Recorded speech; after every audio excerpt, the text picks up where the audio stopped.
জয় ঠাকুর।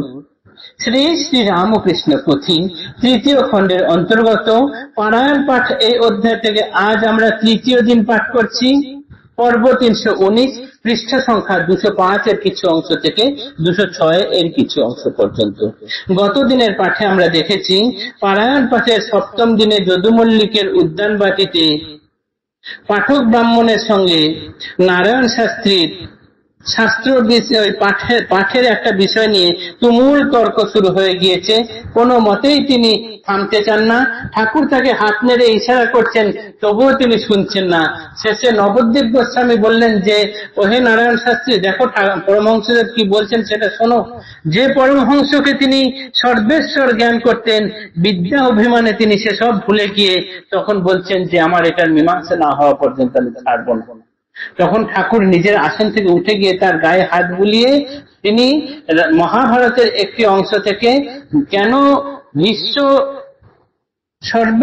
সর্বজ্ঞানী হওয়া সত্ত্বেও শ্রীকৃষ্ণ অর্জুনের দিকে অংশগ্রহণ করলেন সেই ব্যাখ্যা করে ঠাকুর ইঙ্গিত দিয়ে নারায়ণ শাস্ত্রীকে বোঝানোর চেষ্টা করলেন। তখন নারায়ণ শাস্ত্রী বুঝলেন এবং তিনি ঠান্ডা হলেন। তারপর পাঠক ব্রাহ্মণ দ্রুত গতিতে তার পারায়ণ পাঠ শেষ করলেন, কেননা পারায়ণ পাঠের সপ্তম দিনে খুব ব্যস্ততা থাকে। এই পাঠের পরে নগর কীর্তন আরম্ভ হয়। সেই নগর কীর্তনই এখন আমরা পাঠ শুরু করব। নগর কীর্তন আরম্ভ হইল, তারপরে সমবেত বৈষ্ণবেরা নৃত্য গীত করে, খোল করতাল কিবা সিঙ্গারণ নিনাদ, শুনিলে প্রভুর উঠে আনন্দ অগাধ। তার সঙ্গে মহাশক্তি অঙ্গময়ে খেলে, মহালম্ফে মিলিলেন কীর্তনের দলে। পবন যেমন শক্তিধর উপমায়, আপনি নাচিয়া পরে সকলে নাচায়, সেই রূপ প্রভু দেবে শক্তি সঞ্চালনে, করিলেন মাতোয়ারা যত লোকজনে। তার সঙ্গে সবে নাচে হরি বল বলে, নাচেন গোস্বামী নবদ্বীপ বাহু তুলে, গায়কের দলে নাচে মুখে উচ্চ ঈশ্বর, খোল বাজাইয়া নাচে খোল বাদ্যকর। দর্শকের মাতোয়ারা নেচে নেচে উঠে, প্রেমাবেশে কেহ কেহ ধরা তলে লুটে। গায়ে নাচে সকলেই ছিল যত জন, দাঁড়ায় আছেন মাত্র পাঠক ও ব্রাহ্মণ, বিমোহিয়া স্তব্ধীভূত জ্বরেরও আকারে, দেখে শুনে কিন্তু কিছু বুঝিতে না পারে। বরাবর প্রতিজ্ঞা আছিল তার মনে, প্রাণান্তে কখনো নাহি নাচিব কীর্তনে, কিন্তু এবে নাচি নাচি যত করে মন, ততই করেন তিনি বেগ সংবরণ। কারণ না বুঝে এই বেগে কার, বিষম প্রভুর বেগে প্রলয়ী জুয়ার, ব্রহ্মাণ্ড প্রকাণ্ড আকার নাহিক গণন। কোটি ব্রহ্মা কোটি বিষ্ণু কোটি পঞ্চানন, কোটি সূর্য কোটি চন্দ্র বিশাল চেহারা, কোটি দেব কোটি দেবী মহাশক্তি ভরা, তেজস্বী তপস্বী কোটি কোটি ঋষিগণ, তপস্যা প্রভায় গায়ে অতুল বিক্রম, বেগের সংকেতে সব হয়ে বাহ্য হারা, অবিরত নাচে ঘুরে লাঠি মেরো পারা। এবা কেবা শক্তিমান পাঠক ব্রাহ্মণ, প্রভুর এমন বেগে করে সংবরণ। অদ্ভুত শক্তি পঞ্চভূতে গড়া কায়, ভাগ্যমানী পদরজ পাইলে মাথায়। জয় পাঠকের বেশে ব্রাহ্মণ মূরতি, কেবা তুমি কি চিনিব আমি মূঢ়মতি।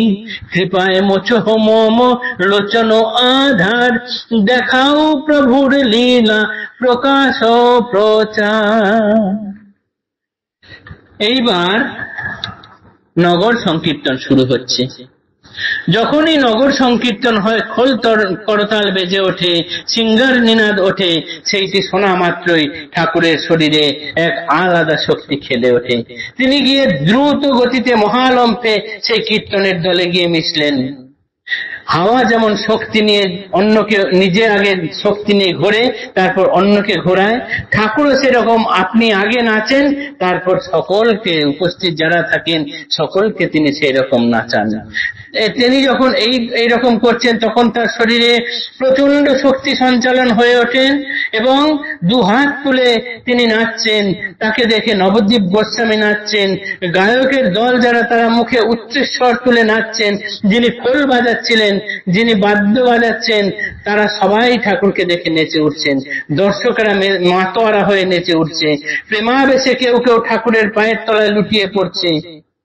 উপস্থিত ছিলেন যারা, তারা সকলেই ঠাকুরের এই সঙ্গে সঙ্গে নাচে মাতোয়ারা হয়ে যাচ্ছেন। একমাত্র দাঁড়িয়ে আছেন শুধু পাঠক ব্রাহ্মণ। তিনি প্রতিজ্ঞা করেছিলেন মনে মনে যে কোনো দিন আমি নাম সংকীর্তন বা নগর সংকীর্তনে নাচবো না, যত যাই হোক না কেন। আজ কিন্তু এত ভাবে যখন সবার প্রাণ দুলে উঠছে, সবাই যখন আনন্দে মাতোয়ারা হয়ে নাচছেন, ব্রাহ্মণ কিন্তু সেই জায়গায় নিজের বেগ সংবরণ করে রাখছে। ঠাকুর যতই বেগে টানুক না কেন, ব্রাহ্মণ কিন্তু নিজের জায়গায় স্থির হয়ে রয়েছেন। কে এই ব্রাহ্মণ, কি তার পরিচয়? পুথিকার বলছেন, জয় পাঠকের বেশে ব্রাহ্মণ ও মূরতি, কেবা তুমি কি চিনিব আমি মূঢ়মতি, অদ্ভুত শকতি পঞ্চভূতে গড়া কায়, ভাগ্যমানী পদরজ পাইলে মাথায়। তুমি কে আমি তো চিনি না, তোমার এই পঞ্চভূতে গড়া এই যে দেহ, এতে অদ্ভুত শক্তি আছে, তোমার পদধূলি পেলে নিজেকে ভাগ্যবান বলে মনে করি। কৃপায় মোচহ মম রচন আধার, দেখাও প্রভুর লীলা প্রকাশ প্রচার। ঠাকুরের এই প্রভুর এই প্রকাশ প্রচারের লীলা তুমি একটু দেখাও, তুমি ধন্য হে পাঠক ব্রাহ্মণ। জয় ঠাকুর।